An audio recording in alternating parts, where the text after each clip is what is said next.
नमस्कार, बहुत स्वागत है आपका। जोहार झारखंड में आपके साथ मैं हूं सोनाली सिंह। दुमका हंसडीहा स्टेट हाईवे पर कुरुमाहाट गांव के पास बेकाबू गैस टैंकर ने एक यात्री बस को टक्कर मार दी। इससे टैंकर के साथ साथ 3 यात्री बस धू धू कर जल उठी। देखते ही देखते आग की लपटें ऊपर उठने लगी। पूरे इलाके में इस वक्त अफरा तफरी का माहौल है। स्टेट हाईवे पर एहतियातन यातायात को रोक दिया गया है। इस भयानक हादसे में एक ड्राइवर की जिंदा जलकर मौत हो गई, जबकि वहां पर मौजूद 7 प्रत्यक्षदर्शी गंभीर रूप से जख्मी बताए जा रहे हैं, जिन्हें नजदीकी अस्पताल में फिलहाल भर्ती कराया गया है। हालांकि फायर ब्रिगेड की टीम आग बुझाने की कोशिश इस वक्त करती हुई मौके पर जरमुंडी के एसडीपीओ और हंसडीहा थानेदार मौजूद हैं। तस्वीरें आपके टीवी स्क्रीन पर, जहां पर देखिए इस हादसे में एक ड्राइवर की जिंदा जलकर मौत हो गई। वहीं पर 7 जो ग्रामीण हैं वो इस वक्त जख्मी बताए जा रहे हैं, जिनका अस्पताल में इलाज जारी है। लेकिन तस्वीरें देखकर आप अंदाजा लगा सकते हैं कि किस तरीके से यहाँ पर जो भीषण हादसा है वो हुआ। गैस टैंकर में सबसे पहले आग लग गई और उसके बाद 6 बस इस आग की चपेट में आ गई। एक ड्राइवर की दर्दनाक मौत हो गई है जलने की वजह से। वहीं पर 7 जो ग्रामीण हैं, जो प्रत्यक्षदर्शी हैं, वो जख्मी बताए जा रहे हैं, जिनका इलाज इस वक्त अस्पताल में जारी है। प्रशासनिक अधिकारी इस वक्त मौजूद हैं और फायर ब्रिगेड की टीम भी मौके पर मौजूद है, जहां पर आग को बुझाने की कोशिश लगातार जारी है। ब्लास्ट हो गया, आग लग गई, जिसमें कि 3 बस और एक घर वो जल गया। बाकी को हताहत की सूचना नहीं है, लेकिन टैंकर का जो भी था ये ड्राइवर, उसके हताहत होने की सूचना मिली है। कितने लोगों के चपेट में अभी सर झुलसे हैं? अभी तो एक ही है, अब एक कैजुअल्टी हुई है। बाकी 2-3 लोग हैं जो कि यहाँ पे है नहीं, लेकिन लोग बोल रहे हैं 2-3 लोग झुलस गए, जो कि दर्शक थे, देखने वाले थे। ब्लास्ट होने का वजह क्या सामने में आ रहा? अभी तक जो लग रहा है, अब तो कुछ समझ में नहीं आ रहा अभी तक। गैस टैंकर था, इसलिए ब्लास्ट हुआ है। तो आप तस्वीरें देखिए, जहां पर इस हादसे के बाद जो लोग हैं वो भयभीत हैं। चारों तरफ अफरा तफरी का माहौल है। प्रत्यक्षदर्शी 7 प्रत्यक्षदर्शी यहां पर जख्मी बताए जा रहे हैं, जिनकी स्थिति इस वक्त गंभीर बनी हुई है। 2 तस्वीरों के जरिए आप देखिए किस तरीके से यहां पर भीषण हादसा होता है। 7 बसों में यहां पर आग लग गई, जिसमें से एक ड्राइवर की जलकर मौत हो गई है। और देखिए, धनबाद के केंदुआडीह में बड़ी काली मंदिर के पास मेला घूम रहे युवक मोहम्मद सैफ को गोली लग गई। सैफ गढ़वा का रहने वाला है और वो मौसेरे भाई के साथ मेला घूम रहा था और इसी दौरान गोधर की रवानी बस्ती के अपराधी जितेंद्र ने उसे गोली मार दी। केंदुआडीह पुलिस ने आरोपी को कट्टे और बाइक के साथ गिरफ्तार कर लिया है। फिलहाल पुलिस इस पूरे मामले की छानबीन में जुट गई है और गिरफ्तार युवक से लगातार पूछताछ की जा रही है। और देखिए, धनबाद में प्रशासन की ओर से काली पूजा शांतिपूर्ण संपन्न कराने के दावे फेल नजर आ रहे हैं।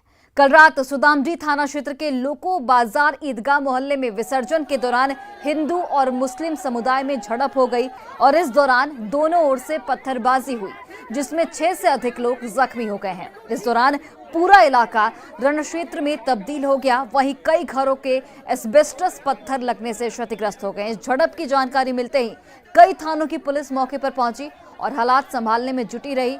दोषियों पर कड़ी कार्रवाई का भरोसा मिलने के बाद मूर्ति विसर्जन पर सहमति बन पाई। इधर मौके पर हालात तनावपूर्ण है, जिसे देखते हुए ईदगाह मोहल्ला पुलिस छावनी में तब्दील कर दिया गया है।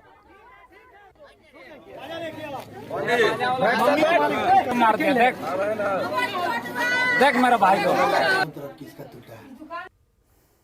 सब गए थे और जाने के बाद में वो लोग अपना गाना बजा के कुछ देर रुके, तो पता चला कि पीछे से जगह पर ईदगाह मोहल्ला गया। मेरे घर के थोड़े से आगे में वहाँ से हम लोग अपना गाड़ी मोड़ के डांस वांस कर रहा था और पीछे से वो लोग बोला कि बैक में था और पथराव किया है। तो पथराव मुस्लिम समुदाय के द्वारा। फिर हम लोग को पता चला फोन के माध्यम से, तो हम लोग गए तो प्रशासन भी पहुँच चुकी थी। और सबसे बड़ी प्रशासन की चूक, अगर आप किसी मुस्लिम बहुमूल्य क्षेत्र या कोई भी हम हिंदू बहुमूल्य क्षेत्र जा रहे हैं एक धार्मिक जुलूस को लेकर के, ये समुदाय में हमेशा झगड़ा होता है, तो आप बिना प्रशासन के, ये दिस इज नॉट फेयर, वो बिना प्रशासन के आए। जब मैं बड़ा बाबू को फोन किया हूँ तब वो बोले कि हम आ रहे, तब तक बहुत पथराव चालू हो चुका था। मूर्ति विसर्जन को लेकर विवाद हुआ था, अभी हम लोग उसको देख ही रहे हैं। समस्या का समाधान हम लोग करने का प्रयास कर रहे हैं, लगभग हो जाता है तो हम लोग को विस्तृत अवगत करें। लोको बाजार में काली माँ का विसर्जन के समय में 2 समुदाय के बीच में कुछ हड़की झड़प हुई थी, जिसको प्रशासन ने समय रहते कंट्रोल कर लिया है। अभी सब शांति बनी है।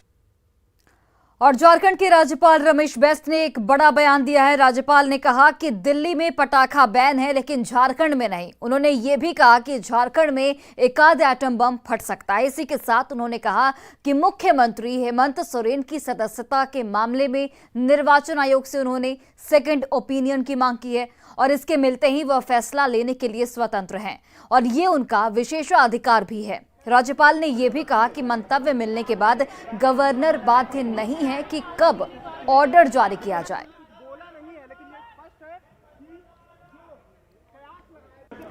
तो झारखंड के राज्यपाल रमेश बैस के बयान पर सियासी बवाल इस वक्त जारी है। जेएमएम और कांग्रेस ने बीजेपी के इशारे पर काम करने का आरोप लगाया है, तो वहीं बीजेपी ने जवाब में जेएमएम और कांग्रेस पर ही पलटवार कर दिया है। सुनिए।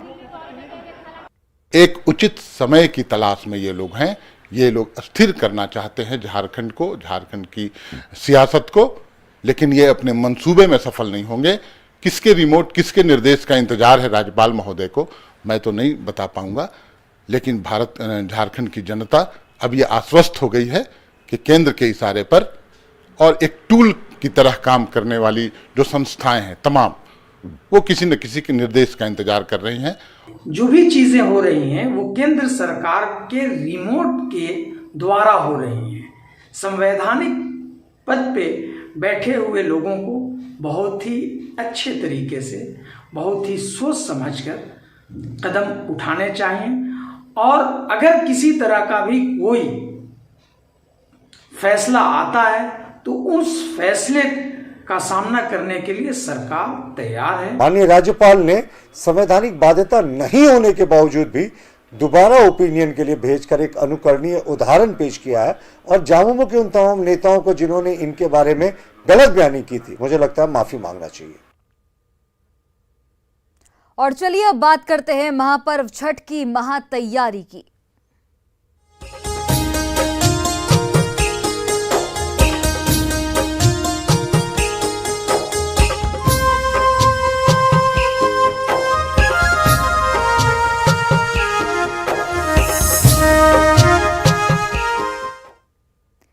रांची में छठ महापर्व को लेकर आम की लकड़ी की डिमांड इस वक्त बढ़ गई है, इसलिए हर तरफ लकड़ी की दुकान सज भी गई है।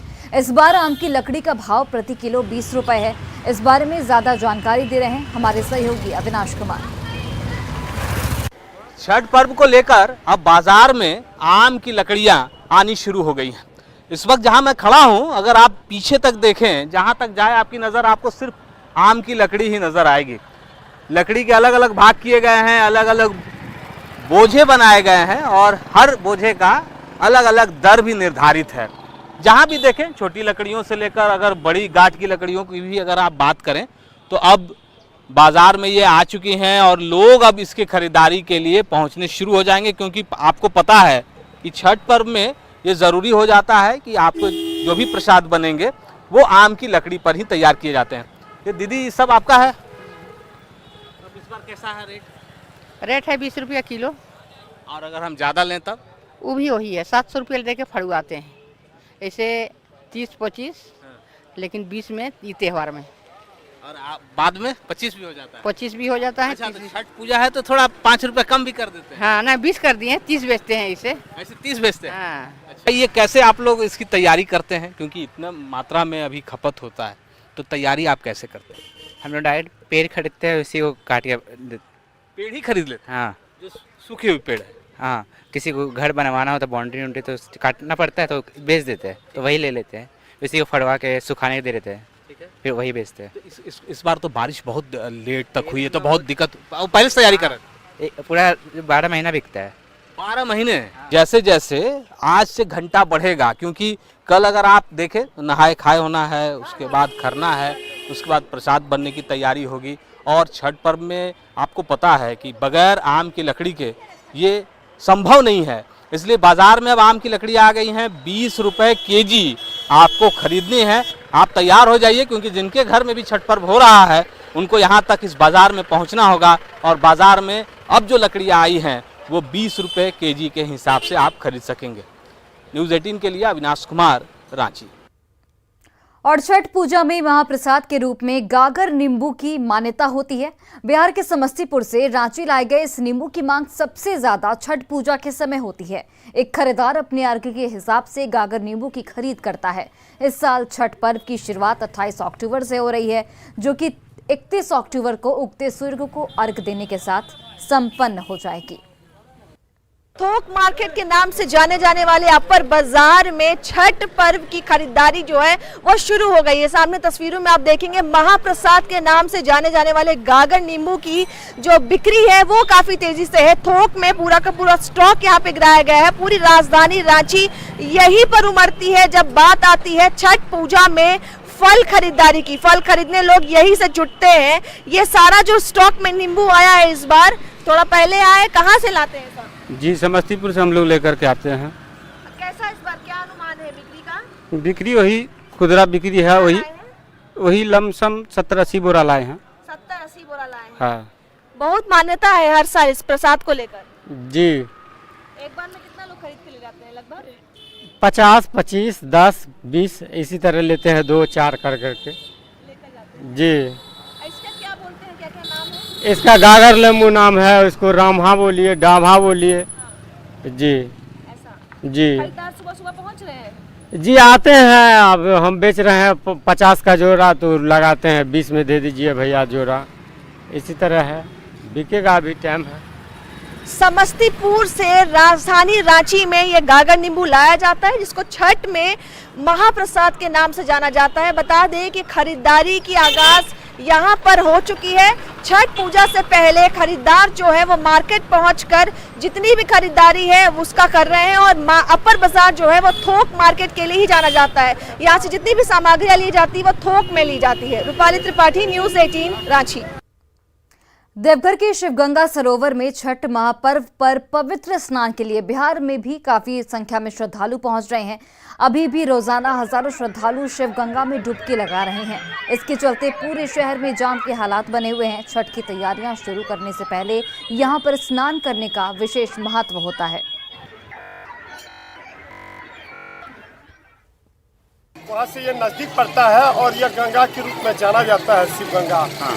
अगल बगल के श्रद्धालु जैसे बांका, जमुई, झाझा, चकाई और उस पड़ोस के जितने भी हैं, मधुपुर तक के श्रद्धालु यहाँ बाबा के यहाँ आते हैं। सब प्रथम स्नान करके बाबा बैजनाथ का दर्शन पूजन करने जाते हैं। अच्छा, नेमा करवे, सुपर के संहिता करवे, जब नहा धो जावे तब छठ पूजा हम लोग शुरू करेंगे। तो हर साल यहाँ शिव गंगे में नहाए छ? हर साल शिव गंगा शुद्ध होवे छे के? शुद्ध होवे छे ई पानी। और वहीं देखिए, देवघर को नटराज की धरती कहा जाता है। देवघर की बेटी आयुषी भी प्रतिभा से संपन्न है। बचपन से ही संस्कृत में रुचि रखने वाली आयुषी दूसरे बच्चों को भी संस्कृत भाषा पढ़ने और बोलने के लिए प्रेरित करती हैं। वहीं हिंदी फिल्मों के भजन और गाने आयुषी संस्कृत में लिखकर उसे संस्कृत में गाती भी हैं। महापर्व के मौके पर आयुषी ने संस्कृत में छठ गीत गाया है, आप भी सुनिए। मुखी भूया हे दिन कर त्वां प्रार्थये, दिन कर त्वां प्रार्थये। इहा दिन कर झाटीति अभवत अर्घस्य वेला, अभवत अर्घस्य वेला। उदयानमुखी भूया हे दिन कर त्वां प्रार्थये। सूर्पेषु सज्य कृत्वा पक्वदीनि अनिता सरिता तटे, अनिता सरिता तटे। सरिता पायसि स्थित्वा वर्तिनी याचते त्वां हे माते, याचते त्वां हे माते। लोक आस्था का महापर्व छठ नज़दीक है। ऐसे में हर जगह छठ की धुन आपको सुनने को मिलती है। आमतौर पर छठ के गीत आप हिंदी या फिर आप भोजपुरी में सुनते हैं, लेकिन इस वक्त हम मौजूद हैं देवघर कॉलेज के समीप एक घर में, जहां आयुषी हमारे साथ है, जो हिंदी और भोजपुरी में सॉन्ग नहीं करके जबकि ये संस्कृत में गाना गाती है। कहाँ से आपने ये सीखा और किस तरह से आप ये इसमें आपकी रुचि जागी कि संस्कृत में कुछ करना है? सबसे पहले तो मैं सभी को प्रणाम कहना चाहूँगी। सभी को मेरा प्रणाम। छठ पर्व के आप सबों को बहुत बहुत शुभकामनाएं। मैं आयुषी आन्या तिवारी चौक के समीप में रहती हूँ। तो जैसा कि इन्होंने पूछा कि मुझे कहाँ से रुचि आई संस्कृत में, तो मैं सबसे पहले कहना चाहूँगी, मैं सबसे पहले अपने गुरु श्री पंकज झा जी का बहुत बहुत धन्यवाद करना चाहूँगी। उनके वजह से आज मुझे संस्कृत में इतनी रुचि है। हमारे समर वैकेशन में एक लक्ष्मीपुर चौक पे एक संस्कृत कैंप लगा करता था, जहाँ पे बच्चों को संस्कृत में डांस करना, मतलब संस्कृत हिंदी गानों को संस्कृत में ट्रांसलेट करके उस पर डांस करते थे बच्चे, नाटक करते थे और गाना वाना स्पीच सब कुछ मतलब संस्कृत में ही होता था। तो वहाँ मैं गई, मैं जब क्लास 8th में थी तब मैं पहली बार वहाँ गई और तब से मैं इतनी ज़्यादा मेरे को उसमें रुचि हो गई कि मैं अब सब कुछ संस्कृत में ही आगे सोचती हूँ अपने करियर के बारे में। अच्छा, संस्कृत में अभी आप कौन सा सॉन्ग जान रही हैं जो आप एक बार सुनाना चाहें हमारे दर्शकों को? संस्कृत में तो यूँ मैं बहुत सारे गीत गा चुकी हूँ, बहुत सारे हैं नए नए। अभी हमारे पसूरी आपने सुना होगा, उसको मैंने संस्कृत में गाया। मिले हो तुम हमको, मेरे रश के कमर, बहुत सारे हिंदी गीतों को मैंने संस्कृत में गाया है। मगर अभी जैसा कि हम जानते हैं कि छठ पर्व आ रहा है, तो मैं एक छठ गीत आप लोगों को संस्कृत में सुनाना चाहूँगी। तो शुरू करती हूँ। उदयानमुखी भूया एहि दिनकर त्वां प्रार्थये, एहि इह दिनकर झटिति अभवत् अर्घस्य वेला, अभवत् अर्घस्य वेला। उदयान। और देखिए, रांची में डिबडी ओवर ब्रिज के पास एक बड़ा हादसा टल गया है। निजी स्कूल वैन को गलत दिशा से आ रहे मालवाहक ऑटो ने टक्कर मार दी। इस टक्कर के बाद मालवाहक ऑटो बीच सड़क पर ही पलट गया। राहत भरी बात यह रही कि इस हादसे में वैन पर सवार बच्चों को ज्यादा चोट नहीं आई, सभी बच्चे सुरक्षित हैं। इस पर ज्यादा जानकारी दे रहे हैं हमारे सहयोगी संजय कुमार सिन्हा। रांची के डिबडी ओवरब्रिज के पास उस समय एक बड़ा हादसा हो गया जब एक मिनी स्कूल वैन के साथ एक ऑटो की टक्कर हो गई। और ऑटो की टक्कर किस तरीके से हुई आप देख सकते हैं कि यहाँ पर जो वैन का जो हिस्सा है, जो ग्लास टूटे हुए हैं, सड़क पर गिरे हुए हैं, आप देख सकते हैं। और उस समय जब यह हादसा हुआ तो वैन के अंदर 10 से ज्यादा बच्चे थे और बच्चे किस हालत में डरे सहमे हुए एक तरफ बैठे हुए हैं। लेकिन जैसे ही लोगों को जानकारी मिली, लोग यहाँ पर स्थानीय लोगों ने मदद की और जिस तरीके से यहाँ पर आप देख रहे हैं कि इस हादसे में जो लोग घायल हुए हैं, स्कूल से घर लौट रहे थे। हाँ, तो जब घर लौट रहे थे तो वैन में कितने बच्चे थे? वैन में कितने बच्चे थे? 8 बच्चे थे। तो टक्कर कैसे हुई, आपने देखा टक्कर कैसे हुई? नहीं देखा। हम लोग पीछे बैठे थे। हाँ। इनको और इसको अच्छा, आप लोग किस स्कूल के छात्र हैं?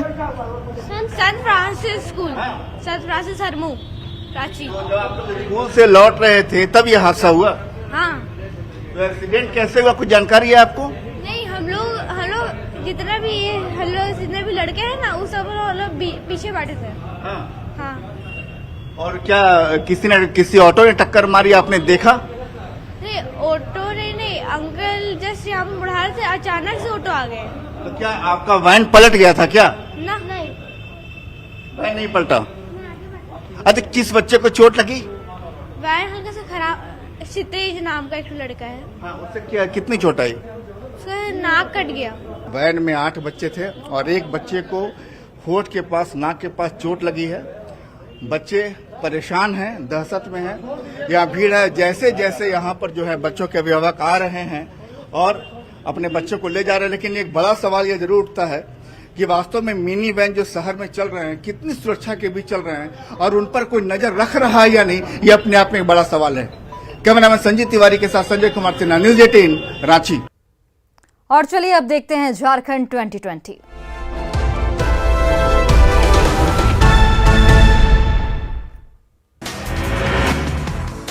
गोड्डा के रामनगर में दिवाली पर चोरों ने घर की छत तोड़कर की चोरी, इन्वर्टर, लैपटॉप और कैश ले भागे चोर। जामताड़ा के नाला थाना क्षेत्र में युवक ने बहला फुसलाकर नाबालिग युवती को किया गर्भवती, पीड़ित की मां की शिकायत पर आरोपी गिरफ्तार। हजारीबाग के लाखे न्यू कॉलोनी में बुलेट लेकर फरार हुए चोर, सीसीटीवी में कैद हुई वारदात। गया को डरमा रूट पर मालगाड़ी डीरेल होने से ट्रेनों को किया गया डायवर्ट, रेल यात्री दिख रहे परेशान। कांग्रेस अध्यक्ष मल्लिकार्जुन खड़गे ने वर्किंग कमेटी की जगह स्टीयरिंग कमेटी का किया गठन, कांग्रेस प्रभारी अविनाश पांडे और पूर्व प्रदेश अध्यक्ष डॉक्टर अजय कुमार हुए शामिल। छठ को लेकर सिमडेगा के पुराने तालाब में तैयारी पूरी, दीपावली के दिन बाद डाले गए पूजन सामग्री को तालाब से कराया जा रहा साफ। लोहरदगा में छठ पर्व को लेकर तालाबों की साफ सफाई का काम अंतिम चरण में, घाट के साथ सड़कों को किया जा रहा साफ। सिमडेगा के साप्ताहिक बाजारों में हो रही लूटपाट की घटना ने बढ़ाई पुलिस की चिंता, खुद एसपी ने संभाली अपराधियों को पकड़ने की जिम्मेदारी। सिमडेगा एसपी ने छठ घाट का निरीक्षण किया, सुरक्षा को लेकर दिए कई दिशा निर्देश। जामताड़ा में उत्साह के साथ मनाया गया भाई दूज, बहनों ने की भाई की लंबी उम्र की कामना। रामगढ़ के इंदिराबाद में झूमर प्रतियोगिता का आयोजन, ढोल नगाड़ों के बीच रंग बिरंगे पोशाक में प्रतिभागियों ने पेश किया आकर्षक नृत्य। रामगढ़ में 3 दिवसीय प्राइज मनी फुटबॉल टूर्नामेंट का समापन, मुकाबले में ज्योति क्लब तापिन ने फैंस क्लब वीरा खाप को पराजित किया। धनबाद न्यू टाउन हॉल में होगा प्रमंडलीय भ्रष्टाचार विरोधी सम्मेलन का आयोजन, जयप्रकाश नारायण के 120वीं जयंती वर्ष पर किया गया कार्यक्रम का आयोजन। रामगढ़ के बाजारों में बिकने के लिए आए बांस के बने सामान्य सूप से 100 रुपए, जबकि दौरा की 300 से 500 रुपए है कीमत। धनबाद में भाई की लंबी उम्र के लिए बहनों ने मनाया भाई दूज का पर्व, माथे पर तिलक लगाकर और बजरी खिलाकर की लंबी उम्र की कामना। भाई बहन के रिश्ते को प्रेम और मजबूती देने वाला पर्व भाई दूज, सिमडेगा में उल्लास के साथ संपन्न, बहनों ने की भाई की उन्नति और लंबी उम्र की कामना। और फिलहाल इस बुलेटिन में बस इतना ही। आप देखते रहिए न्यूज़ 18 बिहार झारखंड।